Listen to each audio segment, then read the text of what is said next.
नमस्कार, राम राम, खमा गणेश से बच्चों का स्वागत है प्रतिज्ञा क्लास से जोधपुर पे। तो भाई आप सभी लोगों का इंतजार खत्म हुआ। फाइनली आपके रीट की वैकेंसी का जो अपडेट था वो आ चुका है। रीट प्री एग्जाम जो है आपके जनवरी मंथ के अंदर होने वाली है। इस बात की पूरी आप लोगों को जानकारी मिल चुकी होगी। लेकिन बेटा एक अर्जुन सा योद्धा बनना होगा तो आपको चिड़िया की आंख का जैसा लक्ष्य भी बनाना होगा, और उस लक्ष्य को यदि भेदना है तो आपके पास में सटीक रणनीति होना बेहद ज्यादा आवश्यक है। और आप रीट प्री को यदि क्लियर करना चाहते हो तो रीट प्री के लिए तो बेटा आपको उसके पाठ्यक्रम का पूरी जानकारी होना बेहद ज्यादा आवश्यक है। उसके पाठ्यक्रम का विश्लेषणात्मक विवरण आप लोगों को पता होना चाहिए। कोई पूछे रात को सोते हुए को भी कि रीट के सिलेबस में क्या क्या है, तो वह आप सभी को पता होना चाहिए कि सर ये हमारे रीट के सिलेबस में है। अब देखो, रीट का सिलेबस कोई ज्यादा बड़ा विस्तृत सिलेबस नहीं है। हाँ जी हाँ, रीट का इतना भी बड़ा विस्तृत सिलेबस नहीं है, लेकिन थोड़ी सी कठिनाइयां तो है इस सिलेबस में।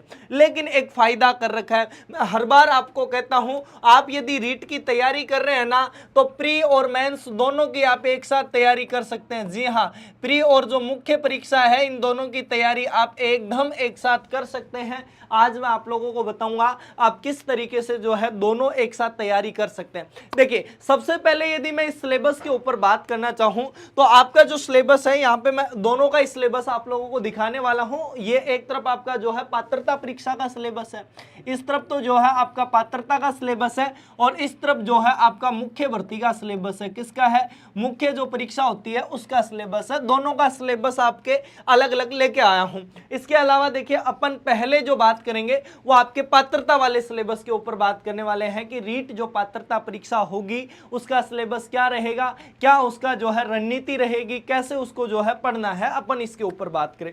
देखिए, ज्यादा लंबा वीडियो नहीं रहेगा, आपको शॉर्ट फॉर्म में मैं जो है सब कुछ बता के जाने वाला हूं। यह है आपके लेवल 1 का। किसका है भाई? लेवल 1 का सिलेबस दिया हुआ है आपके यहां पे। यह है लेवल 1 का। लेवल 1 के अंदर यदि पात्रता की यदि मैं बात करता हूं आप लोगों के साथ में, तो आपके जो है 30 प्रश्न आते हैं आपके किसके? बाल विकास एवं शिक्षण विधियों के। किसके आते हैं? सीडीपी के। किसके आते हैं? सीडीपी के। चाइल्ड डेवलपमेंट एंड पेडालॉजी के आपके 30 प्रश्न आते हैं, और इनकी संख्या कितनी होती है? कुल 30 प्रश्नों के आपके 30 अंकों का जो है 30 प्रश्न आते हैं, और 30 ही जो है आपके अंकों की संख्या है, और 30 ही आपके जो है प्रश्नों की संख्या है।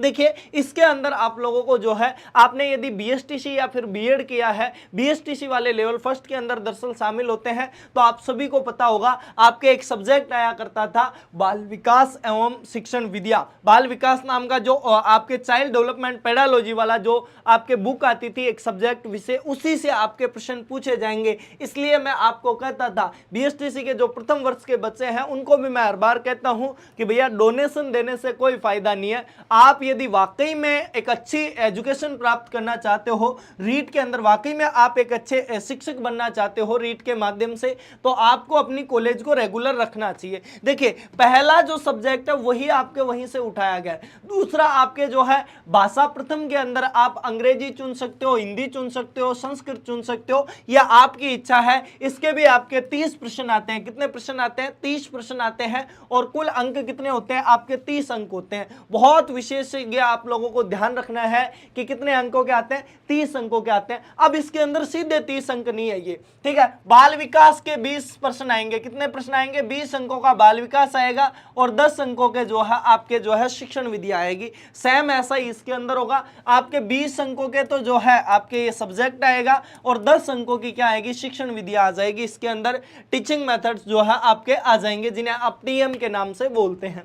फिर उसके बाद में देखिए, आपके यदि सेकेंड लैंग्वेज की मैं बात करता हूं, यहां पे भी आप हिंदी, अंग्रेजी, संस्कृत, अंग्रेजी या संस्कृत में से कुछ एक चुन सकते हो। यदि आपने प्रथम भाषा में कुछ चुना है तो नीचे उसके अंदर नहीं चुन सकते हो। अब देखो, यहां पे एक चीज स्पेशली आपको जब साथ में हम विवरण के ऊपर बात करेंगे, दोनों के अंदर कंपेरिजन करेंगे इधर इस वाले सिलेबस में, तब बताऊंगा कि आपको यहां पे क्या लेना चाहिए और आपको यहां पे क्या नहीं लेना चाहिए, उसके ऊपर अपन बात करने वाले हैं। देखिए, उसके अलावा आपके गणित आता है। गणित भी 30 का है, इसमें भी वही आपका सिलसिला है, 20 + 10 वाला होगा बेटा। यानी 20 प्रश्न तो जो है आपके वाकई में गणित के आने वाले हैं। इसके अलावा जो 10 प्रश्न होंगे वो आपके टीचिंग मेथड के आने वाले हैं। किसके आने वाले हैं? टीचिंग मेथड के आने वाले हैं। इसके अलावा यदि मैं बात करूं पर्यावरण अध्ययन की, यदि मैं यहाँ पे बात करता हूं आप लोगों के साथ में, तो पर्यावरण अध्ययन का भी वही सिलसिला है। 20 प्रश्न आपके पर्यावरण अध्ययन के, 10 प्रश्न आपके टीचिंग मेथड के आएंगे। इस तरीके से आपके कुल जो प्रश्न आएंगे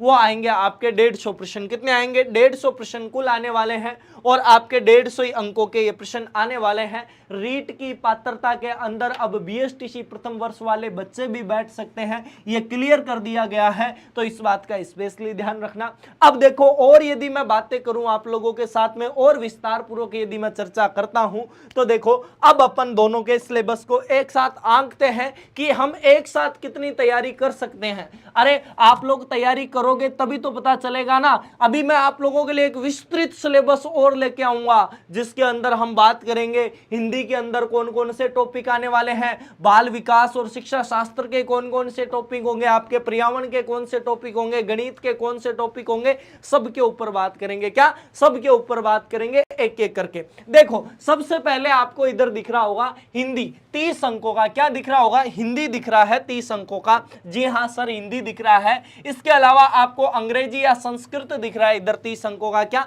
अंग्रेजी या संस्कृत दिख रहा है। इसके अलावा आपको गणित दिख रहा है। क्या दिख रहा है? गणित दिख रहा है। बेटा जी ये बात ध्यान रखना, ये तीनों विषय आपके इधर किस में आएंगे? विद्यालय विषय के अंदर आ जाएंगे। किस में आ जाएंगे? विद्यालय विषय के अंदर आ जाएंगे। यानी यदि आप प्री की तैयारी अच्छे से करते हो तो आपके मेंस का 50 अंकों का जो आपका सिलेबस है ये एकदम गया भैया। क्या? एकदम पूरी तरीके से तैयार है, रेडी है एकदम। क्या है? रेडी है। ये तो आपके एकदम तैयार है भाई, तैयारी इनकी हो चुकी है, ये समझ लेना। यदि आप प्री ढंग से क्लियर कर लेते हो, प्री के अंदर इन 3 सब्जेक्टों को बड़े आसानी से बहुत अच्छे से समझ सकते हो, तो आपकी प्री यहां पे क्लियर है। इसके अलावा देखिए यहां पे आपके जो शैक्षणिक रीति रिवाज जो है आपके, ये शिक्षा शास्त्र में आ जाएंगे। इसके अलावा जो है आपके शैक्षणिक रीति रिवाज, इसके अंदर आप जब वो 20+10 वाला पढ़ रहे थे ना, 20+10 वाला, इसमें से जो 10% टीचिंग मेथड्स के आ रहे थे वो आपके शैक्षणिक रीति रिवाज में चले जाएंगे।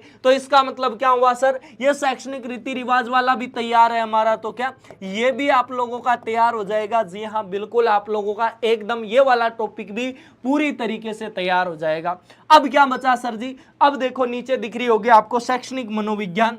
शैक्षणिक मनोविज्ञान 20 अंकों का है और शैक्षणिक मनोविज्ञान में आपका ये जो बाल विकास है ना, बाल विकास, ये आपका शैक्षणिक मनोविज्ञान में चला जाएगा। यानी सर जी हमारे बाल विकास से हमारा शैक्षणिक मनोविज्ञान भी तैयार हो चुका है। अब आप लोग यहाँ पे देख सकते हैं आप लोगों के 110 अंक तो तैयार हैं। क्या? 110 अंक तो पूरी तरीके से तैयार हैं, वो भी किसके अंदर? आपके प्री के अंदर ही तैयार करवा दिए हैं साहब। लेकिन मैंने कहा था कि एक चीज मैं आप लोगों को स्पेशली बताऊंगा, यदि आप प्री के अंदर यहाँ पे संस्कृत लेते हैं, क्या लेते हैं? संस्कृत लेते हैं, तो इस बात का स्पेशली ध्यान रखना, आपके मेंस के अंदर संस्कृत नहीं आती है बेटा।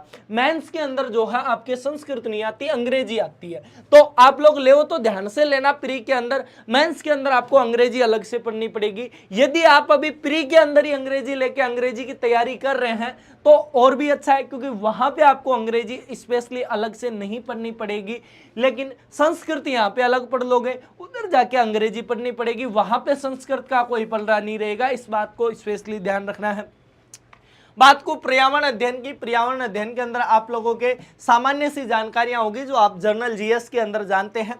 इसके अलावा अब देखो मेंस के अंदर आपके एक तो भारत का भौगोलिक, ऐतिहासिक एवं सांस्कृतिक ज्ञान वाला ये जो 90 अंकों का है ये बचा हुआ है। जी हाँ बिल्कुल, आपको ये पढ़ना पड़ेगा मेंस के लिए अलग से, भारत का भौगोलिक, ऐतिहासिक एवं सांस्कृतिक ज्ञान। यानी आपको इंडियन के जो है ज्योग्राफी पढ़नी है, आपको हिस्ट्री पढ़नी है, आपको आर्ट एंड कल्चर पढ़नी पड़ेगी। सेम टू सेम राजस्थान का सामान्य परिचय इन्होंने बोल रखा है मेंस के लिए, राजस्थान जीके पढ़ना पड़ेगा। वही आपके हिस्ट्री, पॉलिटी जो है का आर्ट एंड कल्चर, ज्योग्राफी, ये सब आपको जो है पढ़ना पड़ेगा। एक आपका शैक्षणिक परिदृश्य भी आप लोगों को पढ़ना पड़ेगा। शैक्षणिक परिदृश्य की ज्यादा से ज्यादा आप लोगों के 15 से 20 क्लासेस के अंदर कंप्लीट करवा देंगे। बड़े अच्छे से, बड़े शानदार तरीके से आप कवर कर लोगे। ज्यादा से ज्यादा आपके 15 से 20 दिन लगेंगे, उसके अलावा कुछ भी नहीं लगने वाला। निःशुल्क एवं अनिवार्य बाल शिक्षा का जो अधिकार है, अधिनियम है, इसकी यदि मैं बात करता हूं तो ये आपका आरटीई के अंदर आ जाता है। किसके अंदर आ जाएगा? आरटीई के अंदर। और स्पेशली यदि मैं बात करूं आप लोगों के साथ में, तो ये आपके बाल विकास और जब शिक्षा शास्त्र पढ़ोगे ना, उसके अंदर आपको पूरी तरीके से अच्छे से समझा दिया जाएगा। यानी अब आप लोगों के पास में कुछ भी नहीं बचा है सर जी, क्या कुछ भी नहीं बचा है? आप लोगों की तैयारी बेहतरीन होगी, क्या आप लोगों की तैयारी बेहतरीन होगी, इस बात का विश्वास मैं आप लोगों को दिलाता हूं। 10 नंबर के जो बच गए वो सूचना तकनीकी के अंक है। सूचना तकनीकी को तो हम लोग 2 से 3 दिन के अंदर बड़े अच्छे से पढ़ लेंगे, बड़े शानदार तरीके से आप लोगों को समझा देंगे। बताओ, देखिए रीट लेवल फर्स्ट का जो है आपका सिलेबस जो था वो समझ में आया या फिर नहीं आया, मुख्य भर्ती परीक्षा का। अब यदि आप लोग इस वीडियो के ऊपर कमेंट करते जाते हैं, आपकी कोई समस्या होती है, तो मैं अगला वीडियो लेके आऊंगा आप लोगों के साथ में, बड़े अच्छे से हम जुड़ेंगे, हर चीज को समझने वाले हैं व्याख्यात्मक रूप से। अब आप लोग कमेंट कर देना यदि सेकंड पार्ट चाहिए जिसके अंदर आपको हिंदी का पूरा क्या क्या आएगा, अंग्रेजी में क्या क्या आएगा, तमाम चीजें आप लोगों को यदि पता करनी है तो वो सब मैं बताऊंगा। बताने के लिए तैयार है आपका अपना भाई, आप लोगों के साथ में एंड तक रहेगा, आरंभ से जुड़ा हूं, अंत तक आप लोगों के साथ में रहूंगा। ये प्रतिज्ञा परिवार आप लोगों के साथ में आपके हित में हमेशा खड़ा रहेगा, बस आप लोग हमारे साथ में खड़े हो जाइए। तो विद्यार्थियों, यदि आपकी कोई समस्या हो तो कमेंट बॉक्स में बता देना। अगले वीडियो के अंदर हम लोग आप लोगों के साथ में जुड़ेंगे, लाइव भी हम लोग परिचर्चा करेंगे कि क्या आपके सिलेबस में आएगा, क्या आपके सिलेबस में जुड़ेगा, तमाम चीजों पर हम लोग जो है बातचीत करने वाले हैं। ठीक है विद्यार्थियों, मिलते हैं अगले वीडियो में, तब तक के लिए बाय, जय हिंद, जय भारत, जय राजस्थान प्यारे साथियों।